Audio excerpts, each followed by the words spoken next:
Hey guys, welcome back to Junie B. Jones and a Little Monkey Business. We're in chapter 3.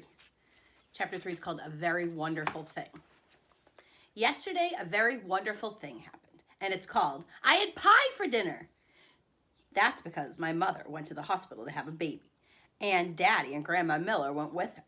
And so me and my grandpa got to stay at his house all by ourselves, and no one even babysitted us. And guess what? Grandpa smoked a real live cigar right inside the house, and Grandma didn't yell, "Go outside with that thing, Frank!" After that, my grandpa gave me a piggyback ride, and he let me put on Grandma Miller's new hat with a long brown feather, and also I got to walk in her red high heels. So here she is playing dress up. So this is exciting. Her mom had the baby. Only then I fell down in the kitchen, and so I took them off quick. "Hey, I could crack my head open in these dumb things," I said very loud. After that, I opened up the refrigerator, because I was hungry from playing, that's why. "Hey, guess what? There's a big fat lemon pie in here, Frank," I hollered. And so then Grandpa Miller got down 2 plates, and then me and him ate the big fat lemon pie for our dinner. Just pie and that's all. And we're not even going to get in trouble, because we're going to tell Grandma that the cat ate it. And here's another very funny thing. I got to sleep in Grandpa Miller's guest room. First, I put on my PJs with the feet in them. And then my grandpa watched me brush my new front tooth, and he tucked me in the big guest bed. "Sweet dreams, Junie B," he said. Except for then I got a little bit of scared of me. "Yeah, only guess what, Grandpa," I said. "It's very dark in this big room, and so there might be hidey things in here." Grandpa looked all around the room, and also in the closet. "Nope, no hidey things in here," he said. After that, he left on the hall light for me, so my imagination wouldn't run wild. Except I still didn't sleep that good, because there was a drooly guy with claws under my bed, I think. And so this morning, my eyes felt very saggy. Only then I sniffed something that woke them right up, and its name is delicious waffles. Grandpa Miller cooked them for me, and he let me pour on my own syrup, and he didn't yell, "Whoa, whoa, whoa!" After that, me and him played until it was time for kindergarten. Except before I left, the funnest thing of all happened. My Grandma Miller came home, and she said that Mother had a baby, and it was the boy kind. Then me and her and my grandpa all did a big giant hug, and Grandma Miller picked me up and she swinged me in the air. "You're just going to love him, Junie B," she said. "Your new brother is the cutest little monkey I've ever seen." Then my eyes got very wide. "He is? Really?" I said. Grandma Miller put me down, and then she started talking to Grandpa. "Wait till you see him, Frank," she said. "He's got the longest little fingers and toes." I tugged on her dress. "How long, Grandma?" I said. "Longer than mine?"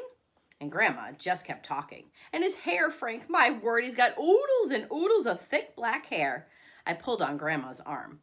"How come, Grandma? How come he's got hair?" I asked. "I thought little babies were supposed to be baldies." But still, Grandma didn't answer me. "And he's big too, Frank. He's much bigger than any of the other babies in the hospital. And you should feel how tightly he grabs onto your finger when you..." Just then I stamped my foot very hard. "Hey, I want some answers down here, Helen. He's my baby too, you know." Grandma Miller frowned at me, because I'm not supposed to call her Helen, I think. "Sorry," I said kind of quiet. Then Grandma Miller bended down next to me, and so I didn't have to yell anymore. "Are you telling me the truth, Grandma?" I said. "Is my brother really the cutest little monkey you ever saw? For really and honest and truly?" Then my Grandma Miller hugged me very tight. "Yes, little girl," she whispered in my ear, "for really and honest and truly." After that, she picked me up again, and me and her twirled all around the kitchen. So let's think about Junie B. Her grandmother's calling the new baby the cutest little monkey ever. What do you think Junie B is thinking? Yeah, me too. I think she thinks it's a real monkey. It's not the grandma just saying that the baby's so cute. Let's see what happens in chapter 4. It's called Hoppy and Russell. My room at kindergarten is called room 9. I have 2 bestest friends in that place. One of them has the name of Lucille. Lucille sits right exactly next to me. She has a red chair and also little red fingernails, which are very glossy. My other bestest friend's name is Grace. Me and that Grace sit together on the school bus, except for not today we didn't, because Grandpa Miller drove me. Then he walked to room 9 with me, and he waved at my teacher. Her name is Mrs. She has another name too, but I just like Mrs., and that's all. When I first walked into my room, Lucille was looking at that Grace's brand new shoes, and their name was Pink High Tops. Hey, Grace, those new shoes look very beautiful on you, I said. But that dumb Grace didn't even say thank you to me.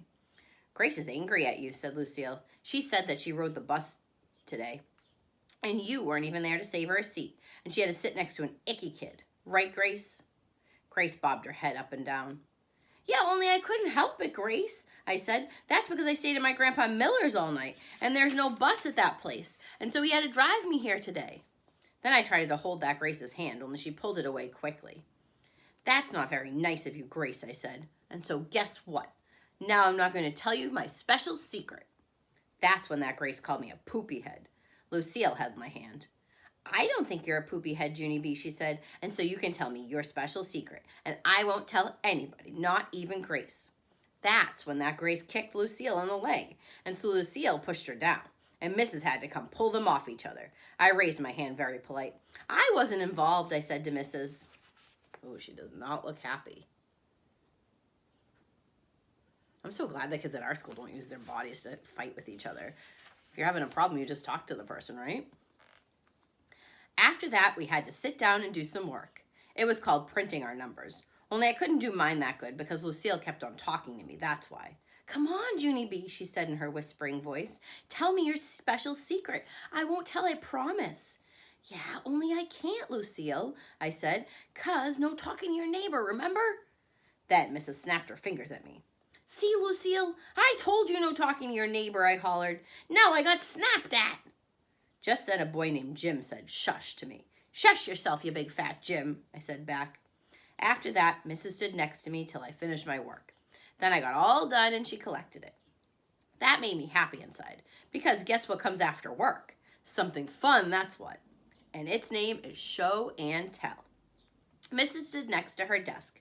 Who has something interesting to share with the class today, she said. Then my heart got very pumpy, because I had the most special secret in the whole wide world. I raised my hand high in the air. Ooh, ooh, I hollered real loud. Me, me, me. Mrs. shook her head at me, because I'm not supposed to go, ooh, ooh, me, me, me. She called on William. He's a crybaby. Boy in my class, I can beat him up, I think. William, said Mrs., since you raised your hand so politely, you may go first. And so then William carried a paper bag to the front of the room, and he took out a jar of 2 dead crickets. Except for William didn't know they were dead. He just thought they were sleeping. Jump, Hoppy! Jump, Russell! Said William. Then he tapped on the glass. Hey, wake up in there, he said. After that, William started shaking the jar all over the place, and he wouldn't stop. Wake up, I said, he shouted. Then Hoppy and Russell started falling all apart, and Mrs. had to take the jar away. That's when William started to cry, and he had to go to the nurse's office to lie down. And so then I raised my hand way high in the air, because guess what? My show and tell was way better than 2 dead crickets. So there's William with his jar of dead crickets. Yeah, if you put an insect in a jar, you have to make sure you poke holes in it, or it won't be able to breathe and the insect will die. All right, and the next chapter is called Monkey Business. So I'm wondering what's going to happen in Monkey Business. Remember, she's just getting her turn for show and tell, and she thinks her mom had a real baby monkey. So I wonder what she tells her class. All right, guys, I'll see you tomorrow. Bye.